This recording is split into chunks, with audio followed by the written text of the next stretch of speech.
So we were wrestling with the issue of water and future of water and how we were going to proceed. And we had the good fortune of purchasing the Keykefer Ranch at the time. Now it's called what was called the JWK Ranch, Keykefer Ranch. Now we're calling it the Big Chino Water Ranch.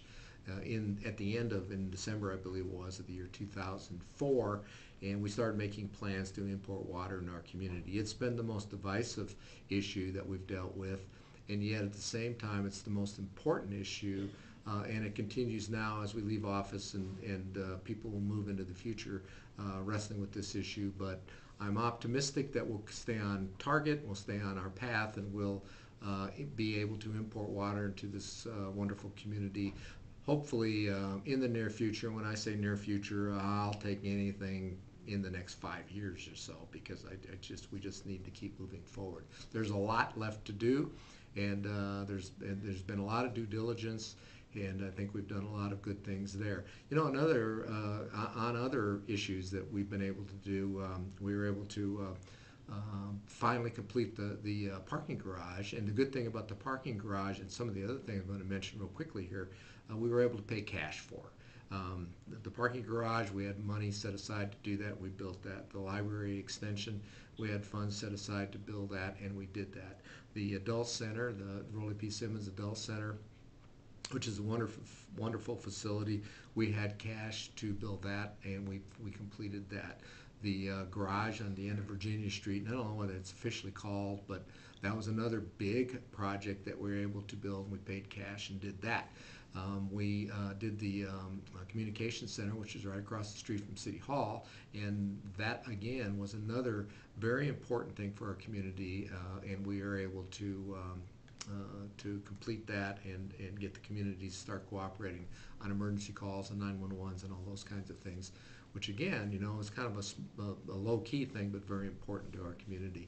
One of the big things we were able to do was acquire, and forever, I hate that long-term word, but is the rodeo grounds, and we were able to get that purchased, and what a wonderful thing that was to do. And you know, even though it needs work and all those things, we've got plans. There are organizations that are putting plans together to utilize that property and that facility for many things other than just the rodeo.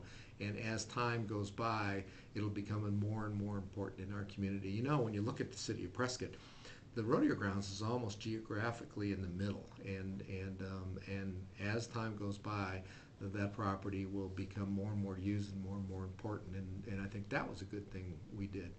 We did make some mistakes. We had some goof ups along the way. Of course, anybody who ever runs for public office and tells you they got all the answers, they're going to know everything, do everything the right way, you need to look at them a little funny, because it's just not the case. We're all humans, and we're going to make mistakes.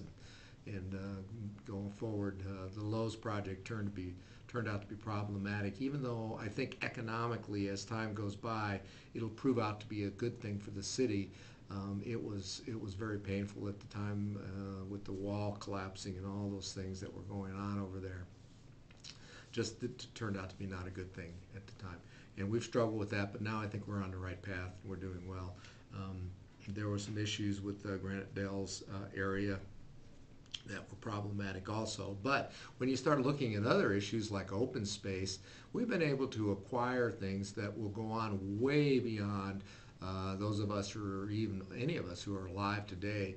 And when we look at open space and what this particular council over this particular period of time in our history has been able to do, and we've made big acquisitions of open space that will benefit generations to come. The Peavine Trail is going to be up for discussion on different things that are going on the Peavine Trail, but it exists there. People use it all the time, and that's a really good thing.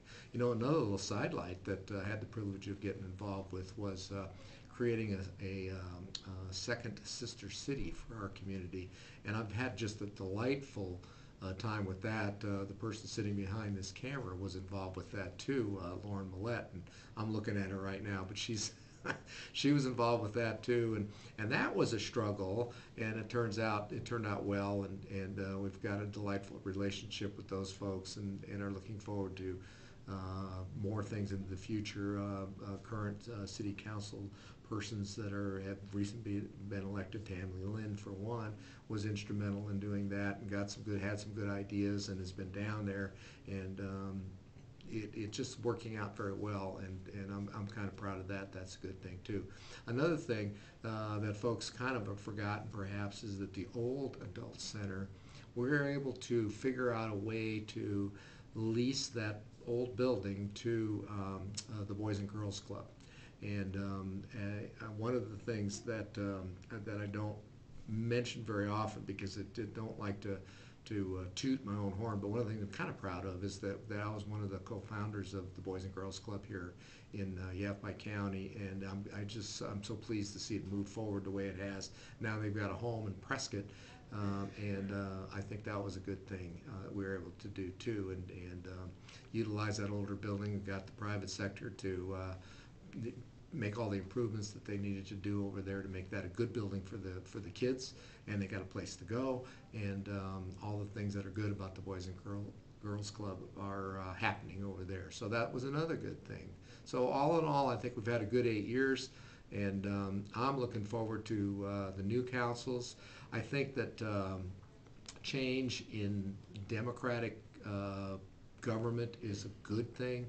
I think that it's important that once you've served your terms, and you need to step aside and let the next group come in and present new ideas and present new ways to go. And then you always have the opportunity to protest and to say you don't like it and come down here and do all those things. But I can tell you all in all, to sum up what I've been saying, is it's been a humbling experience. It's been a fulfilling experience, and all in all, I would say that anybody who can and has the ability to figure out a way to run for office should do it.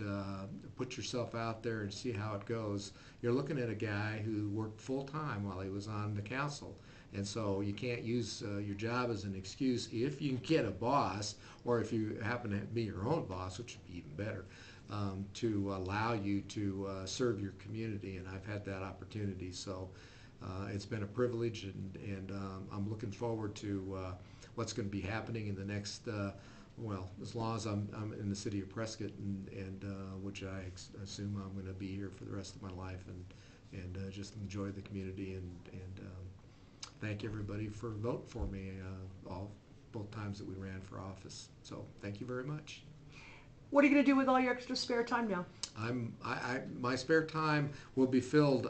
It's already being filled. My lovely wife and family support's also another critical part of running for public office. But she retired this year, and she's busier now, and everybody says that. Well, it turns out to be true. So she's running around doing a bunch of things, and I won't be retiring for another year or two. But as time goes on, I'll probably spend a little more time at my job, which is going to make my boss very happy, and so we'll see how that works out. But I'm sure everything will be fine.